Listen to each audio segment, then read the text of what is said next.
Hi, it's Nathan from I Need IVF, and I'm here to talk to you today about how long it takes to get pregnant and what are your chances to get pregnant.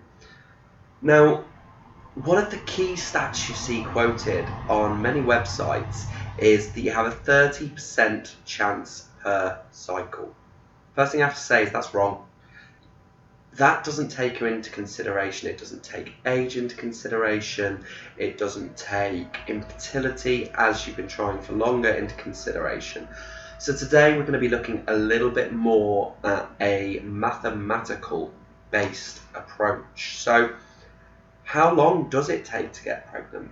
Now, it's very difficult to say that you will get pregnant in exactly 3 months. But what we can do is, there was a fantastic research piece which basically used complex mathematics and computational methods for looking at the duration of conception. So you can see here the mathematics behind it, this beautiful little equation here.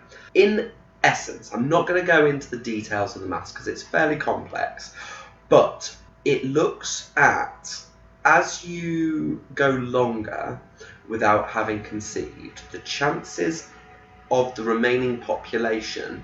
So let's say you start with 100 people, you have a set percentage that would likely be infertile within that population. As people do conceive, that population shrinks, and it gives us some really interesting statistics. So I'll just start with a couple of sort of these ones here, these key ones. So women that are aged 25, 87.2% of them will conceive after a year, and 95.2% will conceive after 2 years. Women aged 30, that drops to 83.9 within a year, and 92.5 within 2 years. Women aged 35, it drops quite heavily at this point, so it's 73.3 after a year and 86.6 after 2. And those who are 40, it drops further to 49.4% within a year and 60.7 within a year. The nice thing about this mathematical model is it's really clever, because it also takes into account the number of cycles you've been trying for. So I'll leave this up on screen so that people can have a look at it.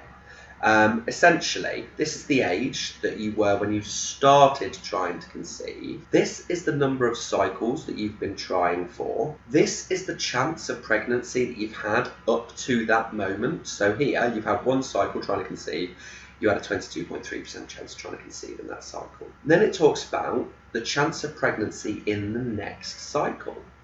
And then it looks at your chance of pregnancy over 12 cycles. Let's take, as we know, people are getting older. So let's say 30, it's a fair age. Now, our NHS state that you have to have been trying for 2 years before they'll offer you IVF. So let's look at that. You've been trying for 2 years, you had a 92.5% chance of getting pregnant. Now, this is where the surprising thing comes in, is that you only have a 3.9% chance of getting pregnant now on your next cycle, not that 30% that people quote, and you only have a 30% chance of getting pregnant over an entire year from that point.